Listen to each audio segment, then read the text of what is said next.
the most exciting times I've experienced in my 28-year NASA career. Hi, I'm Amanda, an instructor and our social media coordinator at AstroCamp. I got to be part of a group of 30 people who got to go behind the scenes at NASA's Jet Propulsion Laboratory for a NASA social event. So, what was it like? How is JPL part of NASA's future, and what does it take to work at such a place? Let me try and answer these questions to give you the inside scoop as I saw it. 1. What is JPL like? Short answer, inspiring. So, JPL is a NASA research facility that's been carrying out dozens, if not hundreds, of robotic space and Earth science missions for over 80 years. The thousands of JPL employees collectively have their hands in all different aspects of these NASA missions. I saw where they built dozens of spacecraft at the Spacecraft Assembly Facility's clean room. This clean room is so clean that for every cubic foot of air, no more than 10,000 particles bigger than half a micron are allowed. Each poster on the wall represents a different mission that was built in that clean room. Most recently built in a clean room is the Mars 2020 rover, which left for Florida the day before the tour. Not only can they build, but they can also test and prepare their spacecraft at JPL. I got to go to the indoor Mars yard, where Mars 2020, the Curiosity rover, and the InSight lander have all prepared for Martian activities there. Right now, a model of the InSight lander is in there, being used by engineers to try and fix a problem that the lander is actually having on Mars right now. Willing to dig a hole with its mold. They're trying to get a temperature gradient. There's no friction in the soil. They're trying to dig a hole and it's not working. It's a whole thing. Anyway, and on top of all of that, they can also receive transmissions from these spacecraft once they're out and about doing their thing.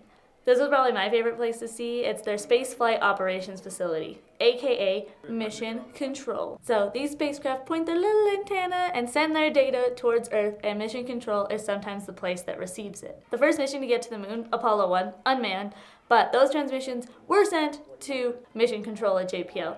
Here's the cool part. It's the only place that is manned 24/7 to receive transmissions from deep space, which is anywhere that's farther than the moon. And it's even getting transmissions from the Voyager missions, which are now outside of our solar system. So cool. It's no wonder that they kind of jokingly call it the center of the universe. And as for the people of JPL, they're really funny. I'm just an engineer, fortunately. Okay. That's a scientist kind of question.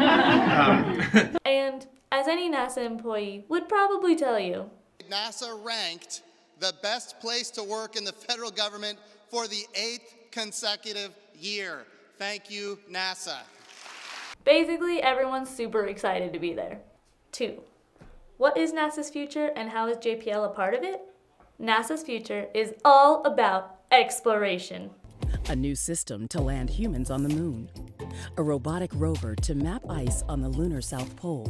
New entry technologies for landing on Mars. They literally want to dig up Martian dirt samples with the Mars 2020 rover and send them back to Earth in the most awesome, complicated way. After 2020 has deposited tubes on the surface, there are 2 more missions to go in bringing the tubes back to Earth. The first is a lander mission. It carries 3 major elements: a sample fetch rover and a sample transfer arm that lets you transfer the samples from the fetch rover into the rocket, and a Mars ascent vehicle, which is a rocket that brings the samples from Mars into space.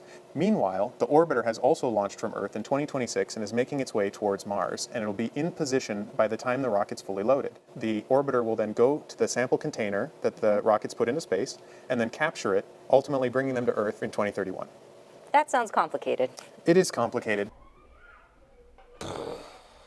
JPL has also built a lot of specific instruments that are going on these spacecraft and exploring, like MOXIE, which I got to see, which basically takes CO2, which is like mostly what Martian atmosphere is, and turns it into oxygen, which is much more useful for us, right?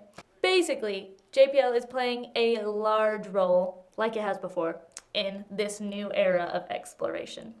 3. What does it take to work at a place like JPL? I got a chance to ask this question to the Associate Administrator of NASA's Science Mission Directorate, Dr. Thomas Z. Zerbakken, and JPL Director, Dr. Michael Watkins. They talked a lot about depth of knowledge. That they learned how to be really good at something. and being able to connect that depth of knowledge to other things.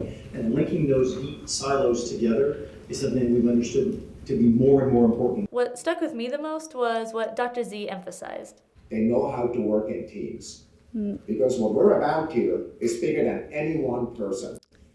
It's bigger than any one person. We need teams with diverse opinions and backgrounds coming together. It almost sounds cliche, but it takes a village to do something truly great, right?